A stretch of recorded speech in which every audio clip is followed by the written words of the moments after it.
Tá na Fonte Podcast. Ouça agora uma mensagem de fé e motivação.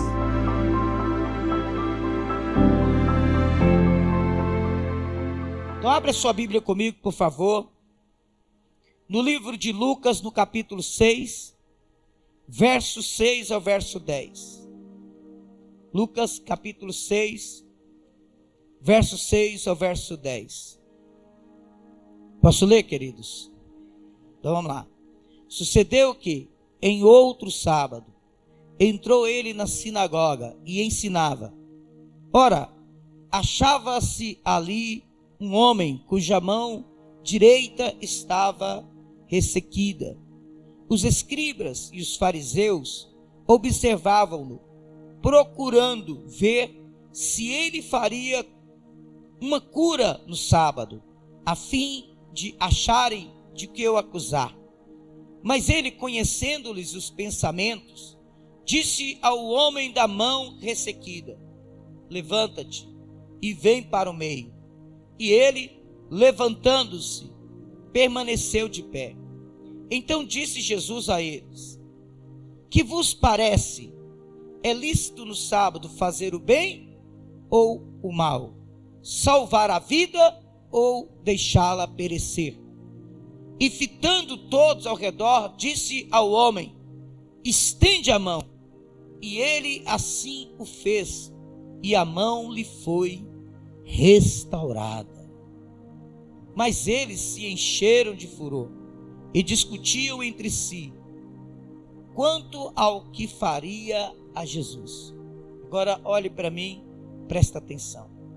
Aqui nós podemos ver duas classes de cristãos.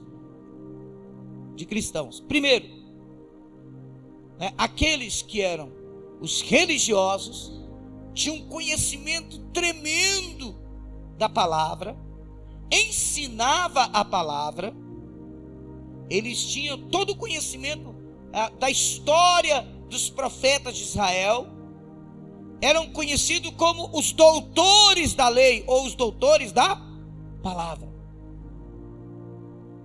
E eles ensinavam essa palavra. Do outro lado tinha uma multidão de pessoas que estavam ali, pessoas leigas que estavam ali.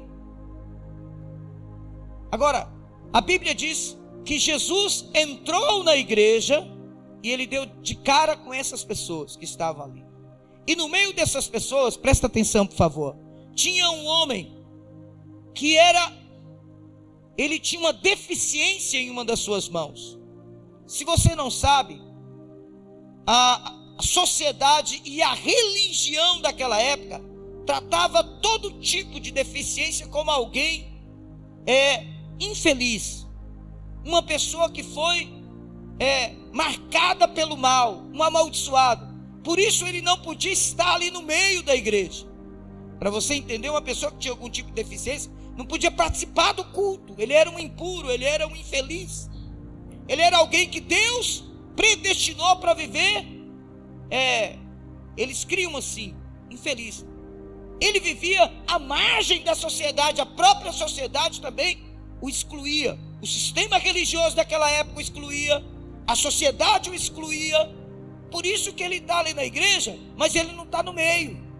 Provavelmente, como ele tinha uma mão que estava defeituosa, ele escondeu ela, não é? E ficou ali pelo canto. Jesus entrou na igreja e esse homem estava ali. Então vamos trazer para o nosso contexto de vida o que eu e você podemos aprender aqui. A Bíblia diz que Jesus entrou ali na igreja. No Antigo Testamento, Deus usava os profetas, até de forma individual. Deus falava com o seu povo através dos profetas. Profeta Elias, profeta Natã, o profeta e sacerdote Samuel, e assim por diante. Deus usou homens e mulheres no passado, de forma até isolada. Quando estou entendendo, diga glória a Deus.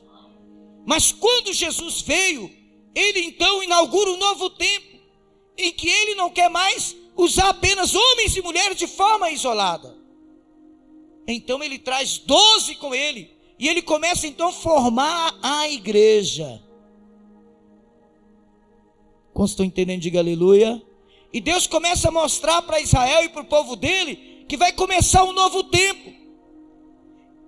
O tempo em que Deus não estaria usando apenas um homem, uma pessoa de forma isolada, mas estaria levantando uma igreja, um corpo, e através dessa igreja é que ele ia manifestar a glória dele e o poder dele.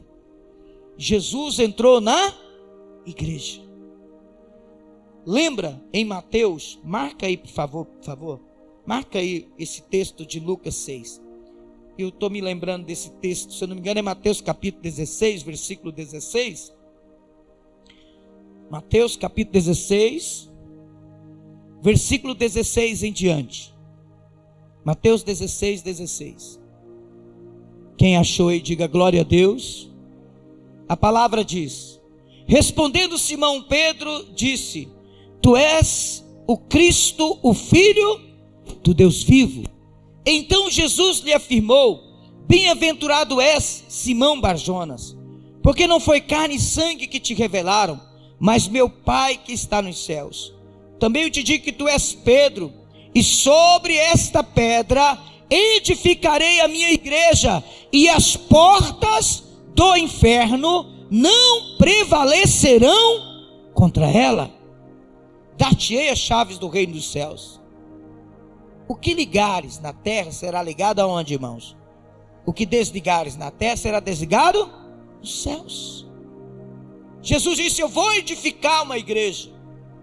E aliás, Jesus já estava edificando, formando ali os apóstolos, levando a mensagem do reino, fazendo aquilo que o Pai havia incumbido ele. Então Jesus está levantando a igreja, presta atenção.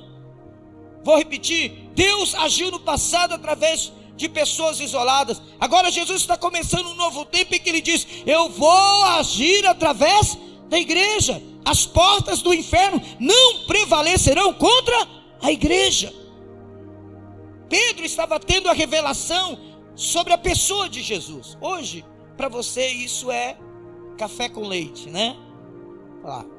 Parece algo simples. Não, não é simples. Pedro está diante de um homem que os religiosos não o viam como, não aceitavam ele nem como profeta. Era uma pessoa que muitos tinham desconfiança sobre ele. Uma grande maioria nem acreditava que ele havia nascido de forma sobrenatural. Achava que ele era fruto de um relacionamento que Maria teve de prostituição. Uma vez até disseram isso para ele, para Jesus. Então Pedro está diante de uma pessoa assim. Agora imagina, Pedro olhando para ele, de repente a mente dele abre e ele vê que ele está diante de Deus. Quem está entendendo, diga amém. E ele fala: olha, tu és o Cristo, Filho do Deus vivo. Em outras palavras, tu és Deus. Aí Jesus vira para ele: Pedro, não foi carne e sangue que te revelou, mas meu Pai te revelou. Sobre esta revelação de que eu sou Deus, eu vou edificar minha igreja, e as portas do inferno não prevalecerão. E Pedro representa o ministério apostólico. Pedro representa todos os outros apóstolos. Pedro representa a autoridade que vai ser colocada por Deus, representativa. Deus fala: eu vou revestir vocês de autoridade. Quem está entendendo, diga glória a Deus. Entenda isso. Nós precisamos entender isso, porque há um sopro satânico em algumas vidas dizendo: você não precisa de igreja, você serve a Deus sozinho, você sozinho é a igreja. Isso é um engano. Você sozinho não é a igreja. A igreja, ela tem um corpo, a igreja, ela tem um cabeça, a igreja, ela tem uma hierarquia. Uma pessoa sozinha não é a igreja. Paulo chega a dizer que o corpo, ele tem nariz, ele tem olho, ele tem, não é assim, orelha. Aí Paulo fala assim: imagina uma orelha andando sozinha. Fala para o seu irmão que está do seu lado assim: você precisa estar aliançado com a igreja, porque o poder flui através da igreja. Jesus entrou aonde? Na igreja. E você vai ver vários momentos Jesus entrando na igreja. Então ele já mostrava o projeto dele de estabelecer uma igreja. através da igreja, a igreja gerando filhos de Deus, a igreja sendo instrumento de libertação, a igreja sendo instrumento de cura, a igreja levantando homens e mulheres para ocupar os lugares altos na sociedade, a igreja sendo sal, sendo luz. Quem está entendendo, diga glória a Deus. Através da igreja, homens e mulheres se convertendo, sendo transformados, saindo e sendo instrumento de Deus dentro da sociedade. Jesus entrou na igreja. Então, o fluir da unção hoje é através da igreja. E eu tenho um momento que marca a minha memória, quando Davi vai receber a unção. Deixa marcado aí o capítulo 6 de Lucas. Vai comigo lá em 1 Samuel. 1 Samuel, capítulo 16, versículo 12, é isso? 1 Samuel, capítulo 16, versículo 12 em diante. Versículo 10 em diante. 1 Samuel, capítulo 16, versículo 10 em diante. Quem achou aí, diga amém. Assim fez, posso ler? Se você não tem a Bíblia, acompanhe com o irmão aí do lado aí. 1 Samuel capítulo 16, versículo 10 em diante. Assim fez passar Jessé os seus 7 filhos diante de Samuel. Porém Samuel disse a Jessé: o Senhor não escolheu estes. Perguntou Samuel a Jessé: acabaram os teus filhos? E ele respondeu: ainda falta o mais moço, que está apacentando as ovelhas. Disse, pois, Samuel a Jessé: manda chamá-lo, pois não nos assentaremos à mesa sem que ele venha. Verso 12. Então mandou chamá-lo e fê-lo entrar. Era ele ruivo, de belos olhos, de boa aparência. Disse o Senhor: levanta-te e unge, pois este é ele. Verso 13. Tomou Samuel o chifre do azeite e ungiu no meio dos seus irmãos. E daquele dia em diante, o Espírito do Senhor se apossou dele. Então Samuel se levantou e foi para Ramá. Levanta a sua mão direita comigo e fala: Espírito de Deus.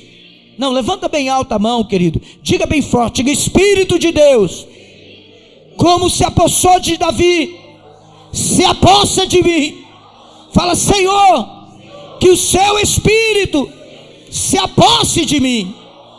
Agora, é interessante, Jesus entrou ali na igreja e eu estava falando com você que Deus não usa pessoas isoladas. Jesus estava formando apóstolos, discípulos, levantando uma igreja cujas portas do inferno não prevalecerão. E Davi? Eu quero usar esse texto de forma figurativa, trazendo para o nosso contexto também. Davi estava lá no campo.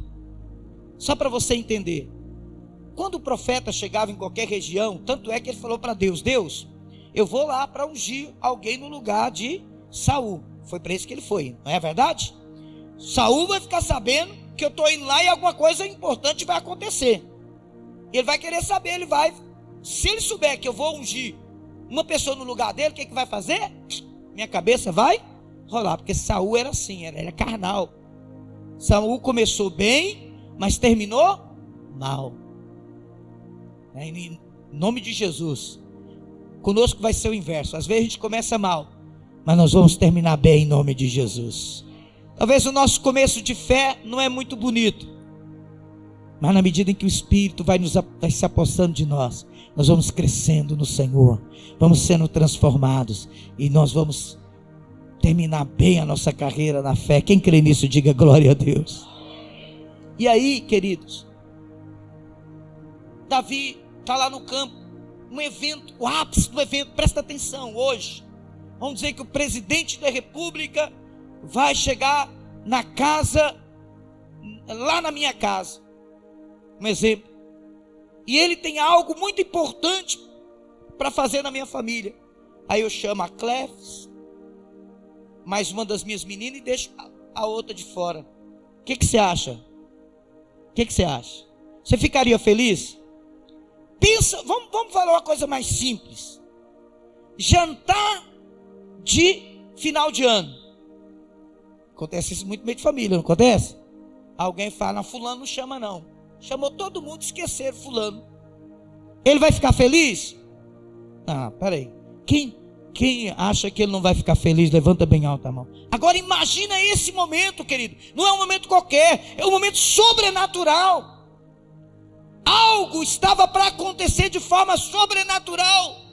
Ora, o pai de Davi tinha outros servos. Tinha ou não tinha? Tinha, que poderia dizer, olha, todos os meus filhos vão ficar em casa, bota um servo para olhar as ovelhas lá. Eles não deram muito valor para Davi. Um jovenzinho. Esqueceram de Davi. Não é? Muitas vezes a nossa... Olha para mim, presta atenção. Me dá sua atenção. Não perde a bênção não. Muitas vezes Deus permite certas coisas acontecer conosco para ver a nossa reação. O nosso coração é provado quando Deus quer colocar mais nas nossas mãos. E muitas vezes você, às vezes, é esquecido em certas coisas. Amém ou não? O pai de Davi, a mãe de Davi, os irmãos de Davi não fizeram questão de tê-lo ali naquele momento. Eles falharam. Muitas vezes Deus vai permitir que a igreja fale com você, até para provar seu coração. Igreja não é perfeita, assim como o pai de Davi não era perfeito, assim como a mãe de Davi não era perfeita, assim como os irmãos de Davi não eram perfeitos. Perfeição, meu irmão, nós só teremos no céu. Fala para o seu irmão que está do seu lado, fala assim, não existe igreja perfeita. Olha para ele e fala assim, mas a igreja é ungida, é através da igreja que Deus age. Quem está entendendo, diga amém. Existe ministérios perfeitos? Não estou falando de pecado, isso não, pecado não pode ter, não estou falando de perfeição. Talvez um irmão que está do seu lado vai falhar com você, eu posso falhar com você, mas Deus jamais falha.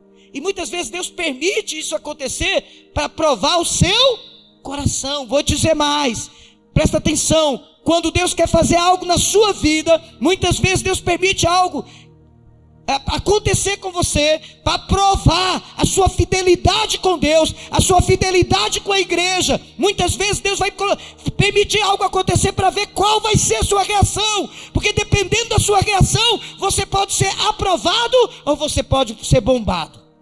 Quem não quer ser bombado em nome de Jesus? Quem quer passar na prova, levanta a sua mão, levanta bem alto a sua mão e fala, eu quero passar na prova. Davi agora vai ser provado. Imagina Davi no campo, esqueceram dele, não chamaram ele, porque o pai dele, a mãe dele, era autoridade sobre Davi. Os irmãos mais velhos de Davi eram autoridade sobre Davi, sabia disso? No passado era assim, os mais velhos tinham autoridade sobre os mais novos. Quando Deus chama Davi, quando Samuel chama Davi, Deus fala, não é esse. Perguntei mais alguém, mandaram chamar Davi. Se fosse talvez, presta atenção, escuta, se fosse algum de nós talvez falando, vou não. O que aquele pastor está pensando que eu sou? Não sou moleque. Agora vai me chamar? Vou não. E o diabo às vezes fala, vai não, fica emburrado. E manda um zap lá falando para ele, os desaforos. Porque está achando que você é o quê? Você acha que Davi tinha um temperamento mole? Rapaz, Davi só matou um urso e um leão. Você acha que gente fraca mata urso e leão? Quem está entendendo, levanta bem alta a mão. Davi era um jovenzinho, mas era um jovenzinho parecido com a minha netinha. Eu tenho uma netinha de 3 anos. Tem um temperamento de Davi. Davi não era fraco. Ele poderia falar, vai lá para meu pai, lá para meus irmãos, segue a festa aí. E às vezes nós somos bombados. Existe prova. A maneira que você reage quando a autoridade que está sobre você, às vezes essa autoridade que está sobre você, ela às vezes te reage de uma maneira que você não agrada, você não gostaria, que você não está pensando que vai ser. Às vezes você traçou um outro projeto. Eu acho que Davi talvez até pensou, quando alguém falou para ele, Samuel estava lá, Davi pensou, opa, Vamos chamar, não é? Meio-dia, nada. 10 da manhã, nada. Meio-dia, nada. 3 da tarde, nada. Mas aí, quando chamaram Davi, é por isso que a Bíblia diz que Davi tinha um coração segundo o coração de Deus. Quando chamaram Davi, o que ele fez, irmão? Burrou. Mané, não vamos aí naquela igreja, não. Eu pensei que o pastor ia conversar comigo 3 horas. Só olhou para mim, mandou eu orar e ler a Bíblia, me abençoou e falou, vai embora agora. Não é? E a gente tem essa mania. Às vezes nós temos a síndrome de Elias. Só ficou eu. E Elias ainda teve que falar para Deus, ninguém me ama, ninguém lembra de mim, só ficou eu, estou sozinho. Fala para o seu irmão, você não é o último suco de abacaxi com hortelã, com gelo no deserto não, irmão. O que Deus falou para Elias? Opa, Elias, tem 7.000 que não dobraram o quê? Joelhos. 7.000 consagrados igual você. Você está achando que você é o único? Não. E a gente começa a criar fantasmas. E quando a gente começa a criar fantasmas, a gente começa a valorizar mais os defeitos do que o que Deus está fazendo. Então levanta a sua mão comigo e fala, está repreendido em nome de Jesus. Amém ou não? E então Davi vai ser colocado em prova. Aí chama Davi. O que Davi faz? Deixou as ovelhas com certeza com alguém. Falou, eu vou agora. Ainda que eu pegue a rabeirinha lá do churrasco, né? Vamos assim dizer. Ainda que vai que sobe um pouquinho de hortelã. Opa, vamos embora. Davi tinha um coração bom, não guardava mágoa. Às vezes a gente fica preso por pouca coisa. A gente perde a bênção por pouca coisa. Ou que seja muita coisa, que seja. Às vezes nos falta humildade. A gente nunca perde por ter humildade. A gente nunca perde. Às vezes Deus prova o nosso coração. Por isso que a Bíblia diz, sobre tudo que se deve guardar, guarda o seu coração. E olha, o diabo é mestre de querer tirar você da igreja. O diabo é mestre de querer jogar você contra a autoridade. O diabo é mestre em querer afastar você da congregação. Porque ele sabe que Deus move através da igreja. E dos ministérios estabelecidos na igreja. Os pais de Davi falharam, com Davi falharam, os irmãos de Davi falharam, mas ele foi lá. Quando ele entrou, Deus falou, unge, é esse. Quantas pessoas estão perdendo a bênção, quantas pessoas estão perdendo a paz, quantas pessoas estão de um lado para o outro, perdem a comunhão, não firma suas raízes na igreja, perde a unção que Deus tem para ela, porque, né? Aí fica com beicinho. Não é verdade? O que Davi fez? Eis-me aqui. E Davi foi ungido aonde, irmãos? No meio dos seus irmãos. Quem crê que Deus está te ungindo agora? Levanta bem alto as suas 2 mãos. Fala, as duas. Fala, Deus, pode derramar óleo. Levanta bem alto. Fala, Senhor, derrama unção sem medida. Fala bem forte, eu quero transbordar. Unge a minha vida até eu transbordar, Senhor. Amém? Aí Davi é ungido no meio dos seus irmãos. Davi foi ungido sozinho?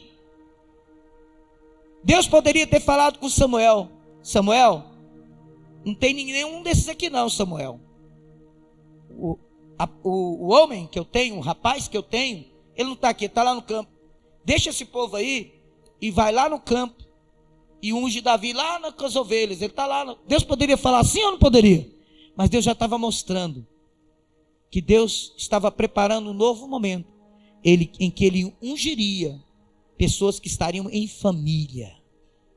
E a fonte da vida é uma família, aonde Deus está ungindo você em nome de Jesus. E as portas do inferno não prevalecerão. Assim como Davi foi ungido no meio de irmãos. Presta atenção, querido. Irmãos falhos, pai, principalmente o pai dele, não vou nem falar da mãe, porque a mulher naquela época não tinha uma voz ativa, mas o pai e os irmãos.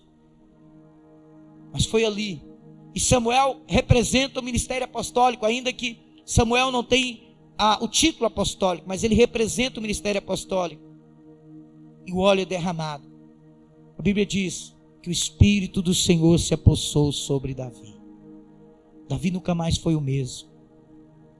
Quando você tem aliança com a igreja, quando você está na casa do Senhor, Deus te unge de tal forma que você não vai ser mais o mesmo em nome de Jesus. Não estou exagerando não, é uma realidade. Amém ou não?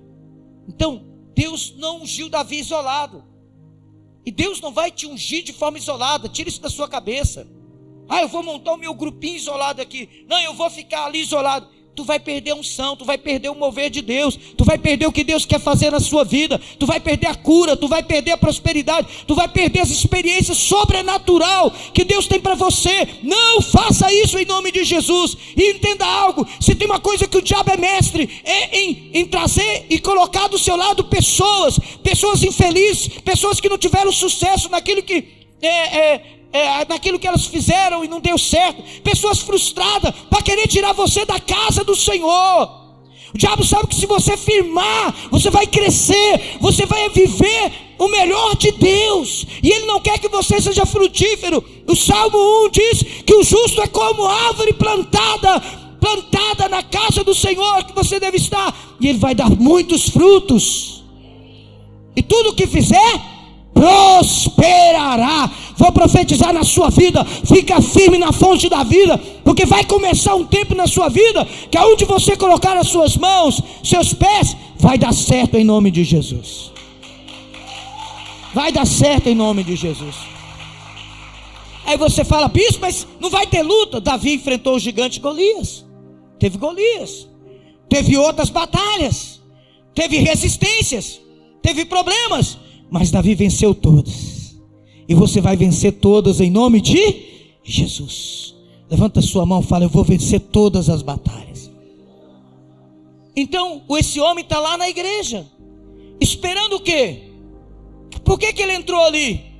Esperando o seu milagre, esperando ter sua vida livre daquela aflição que ele vivia. Jesus então diz para aquele homem: vem para o meio. Mas ali tinha os religiosos, como nos dias de hoje, pessoas que criticam. Olha para mim e me dá sua atenção. Você vai sempre encontrar pessoas que criticam. Lá na sua igreja tem campanha, 7 dias de jejum e oração, milagre. Ô igreja, essa igreja não tem Deus, tá? Geralmente quem critica é porque está com a vida boa. Não tem ninguém doente, não tem ninguém preso na droga, a empresa está indo bem. Basta ele passar por um aperto que aí ele entende como é que funciona. Quem está entendendo, diga amém. Tem gente que prefere ver você sofrendo, como os religiosos dessa época, preferia ver o homem excluído da sociedade do que ter uma vida livre. Você vai lá para a fonte da vida, tem gente com encosto para tirar você da igreja, frustrado, decepcionado. Não leva a fonte da vida, aquela igreja não tem nada não, e lá, não sei o que, fala: está repreendido em nome de Jesus. Levanta a sua mão e fala: está repreendido. Você fala assim: bispo, isso é bíblico? Uai, um dia Pedro chegou para Jesus, falou: Jesus, o senhor não vai para a cruz? Deus falou forte, porque Pedro era forte: o senhor não fala isso, né? O senhor não vai para a cruz, de jeito nenhum você não vai para a cruz. Talvez a Bíblia não dá detalhe, mas talvez Pedro falou: eu não vou deixar, né? Aí Jesus olhou para Pedro. O que Jesus falou para Pedro? Arreda-te, Satanás. Tem pregador que fala que Jesus chamou Pedro de Satanás. Não, Jesus olhou e viu o capeta aonde? Aqui, ó. Tem muita gente religiosa, tem muita gente frustrada, tem muita gente que pensa de si além do que convém e não quer você aliançado, não quer você firme, não quer você crescendo em Deus, não quer ver você na casa do Senhor. E se tem uma coisa que o diabo vai sempre lutar para te tirar da onde Deus te colocou. Quando você está entendendo, diga amém. Vou dizer algo para você. Você está aqui porque Deus quer você aqui nesse lugar.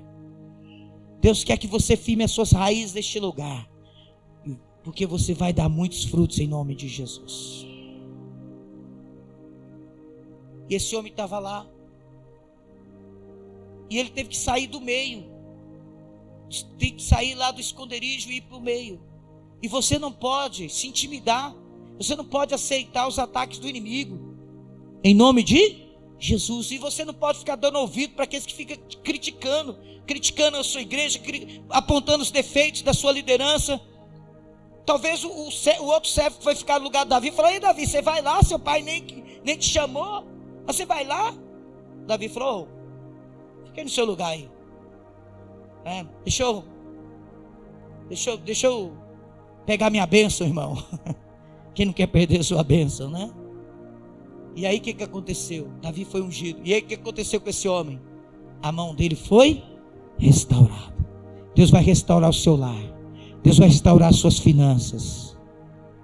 Deus vai fazer coisas tremendas na sua vida. Mas através de quem, irmãos? Da igreja. Dessa igreja. Não estou falando de igreja, dessa igreja que nós estamos aqui. Essa é a nossa igreja. Quem está entendendo, diga glória a Deus. Fluir de Deus. Hoje Deus age através da igreja. Ele entrou ali para curar aquele homem. E Jesus está aqui para curar seu casamento, curar suas finanças. Ele entrou no sábado, por quê? Deus não quer que a gente consagre dias, que a gente consagre essas coisas de tradição religiosa. Deus quer que a gente consagre as nossas vidas. Quem vai consagrar a sua vida?